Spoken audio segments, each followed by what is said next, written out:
Ada Aksa Mahmud, ada Subkalla, ada Badr Johan. Enak saya Pak. Mau kemana-mana telepon lagi. Tapi Pak Dirut bisa beli tiket sedikit. Gampang Ustaz. Selesai. Kan tidak perlu banyak uang. Yang penting ada solusi. Saya ke warung kopi di Makassar. Kemana-mana saja tidak pernah laku duit saya. Saya ke pasar, baru turun dari mobil, ada yang teriak, "Assalamualaikum Ustaz." Dalam hatiku aman dan terkendali.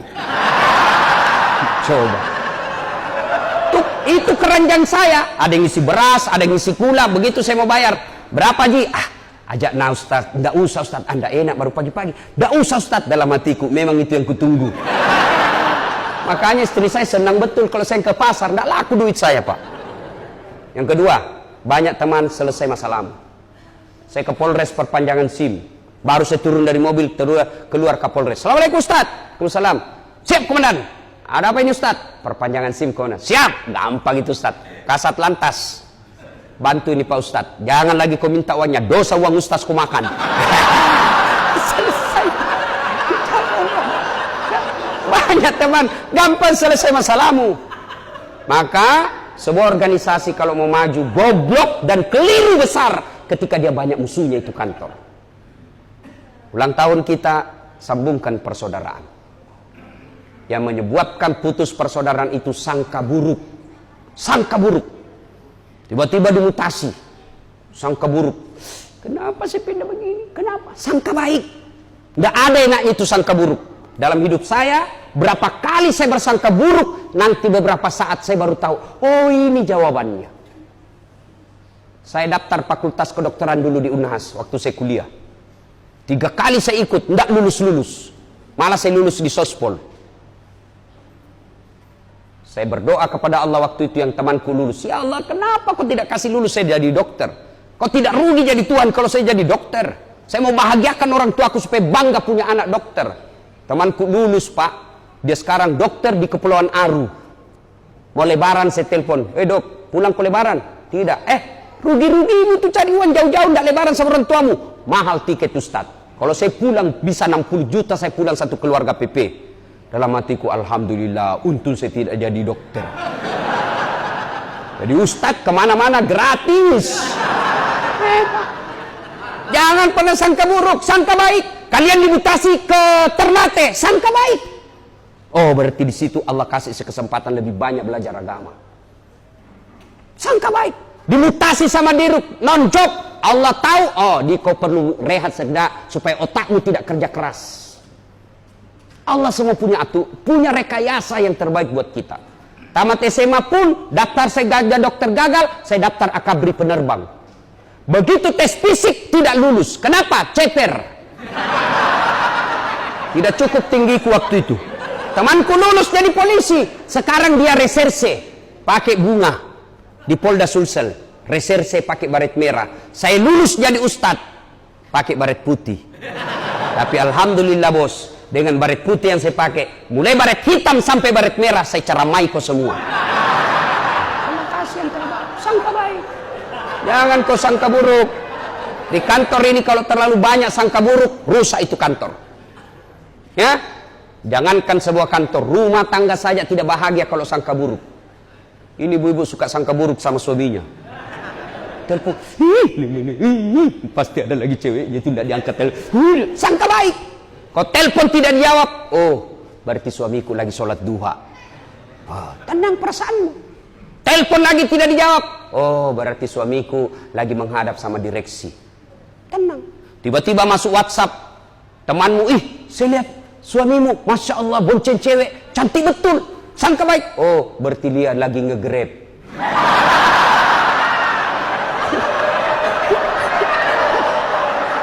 Sangka baik. Tenang perasaan. Yang membuat kalian sengsara karena sangka buruk. Bu, marah-marah aja kerjanya. Baik kalau dia cantik. Ada yang tanya saya, Ustadz, kenapa itu suamiku tidak betah di rumah? Saya ceritakanlah, saya takut dia tersinggung. Saya bilang, Bu, ada orang suami istri, istrinya ngomel aja kerjanya. Ada duit, tidak ada duit, ngomel aja. Jadi ini istrinya, suaminya dibawalah pergi beli perhiasan. Sudah beli perhiasan, senang betul ini istrinya. Dia pikir suaminya, di mana saya bawa ini ya? Wah, dia ingat ada sumur tua di kampungnya. Ini sumur usianya sudah 400 tahun. Dibawalah pergi, Pak. Lihat sumur itu. Dek, kau lihat ada airnya enggak? Enggak, Bang, dangkal. Kau lihat baik-baik, dangkal, Bang. Pas dilihat dekat, dia dorong masuk istrinya. Rasa kau di situ.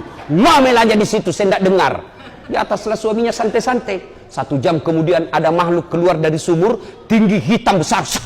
Kaget suami. Hei, siapa kamu? Siapa kau dari sumur itu? Dia bilang, saya jin penunggu sumur ini. Saya sudah 400 tahun di dalam ini. Ada perempuan ngomel aja kerjanya di dalam. Nggak betah saya, lebih saya lari. Coba ibu, jin aja 400 tahun nggak betah di rumahmu. Makanya jangan suka ngomel. Nggak betah kita laki-laki kok ngomel aja. Bagaimana kita mau betah kok ngomel aja terus?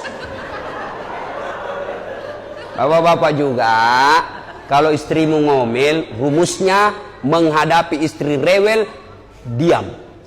Itu aja, Pak. Nggak usah dilayani kalau dia ngomong. Diam aja, Pak. Kalau perlu makan obat tidur. Selesai urusan. Karena biar kita layani, Pak, dijelaskan muncul lagi persoalan baru. Dijelaskan satu, muncul persoalan dua. Selesai yang pertanyaan dua, dia muncul lagi pertanyaan ketiga. Selesai lagi, dia ungkap lagi 10 tahun yang lalu. Itu dulu SMS-mu, padahal sudah 10 tahun yang lalu itu. Itulah perempuan, maka lebih baik kau diam aja. Apalagi kalau dia bilang sudah pokoknya sudah. Ibu, ya toh Bu? Nah, sudah. Bapak juga kalau istri ngomel, maklumi. Kenapa? Bayangkan gaji 5 juta di Jakarta, gaji 6 juta di Jakarta, masuklah cicilan mobil, masuklah cicilan rumah, masuklah kebutuhan anak, kebutuhan rumah tangga, 7 juta mana bisa hidup. Tapi Allah beri kemampuan perempuan untuk bisa mengaturnya. Itulah kelebihannya perempuan. Maka kalau dia ngomel, pakai ilmunya Umar bin Khattab. Di mana ilmunya Umar bin Khattab? Umar bin Khattab itu manusia paling hebat, Pak. Sampai kalau ketemu itu jin dengan Umar, iblis ketemu Umar, minggir itu iblis. Begitu hebatnya itu Umar. Suatu ketika ada sahabat, ngomel aja kerjanya istrinya ini. Dia mau lapor kepada Umar sebagai presiden. Dengan harapan, mudah-mudahan istrinya dipanggil Umar dan dinasihati. Pergilah ke rumahnya Umar ini bapak, sahabat. Begitu dekat dengan rumahnya Umar, dilihat Umar juga dimarahi sama istrinya. Pulang dia. Boleh, Umar aja di ngomelin, pulang. Besok ketemu sama Umar, ya Amirul Mukminin, saya lihat kemarin Anda di ngomelin sama istri, kok senyum-senyum saja? Dengar ini Pak, dengar ini ilmunya Umar. Begitulah cara saya berterima kasih kepada istriku yang telah hamil, melahirkan dan membesarkan anakku. Bukan pekerjaan gampang itu hamil, Pak. 9 bulan. Ibu masih ingat waktu hamil? Enak enggak? Jalan aja setengah mati.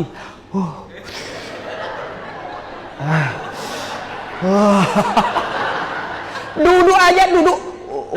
Standar samping. Coba, ibu masih ingat? Kalau ibu waktu hamil pernah enggak tengkurap? Itu 9 bulan itu istri kita tidak tengkurap. 9 bulan. Bapak 1 bulan aja enggak tengkurap, pusing. Itulah hebatnya perempuan. Itulah hebatnya perempuan.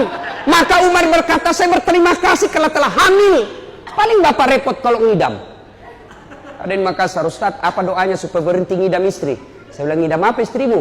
Dia bilang, nanti dia bisa tidur kalau dilihat saya di atas lemari. Saya berhenti kau, dibohongi kau itu istrimu. Yang kedua, kata Umar, begitulah cara saya berterima kasih kepada istriku yang telah melahirkan anakku. Ibu-ibu masih ingat waktu melahirkan?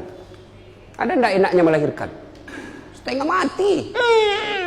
Tidak mentang-mentang istri dirut, keluar kau nak.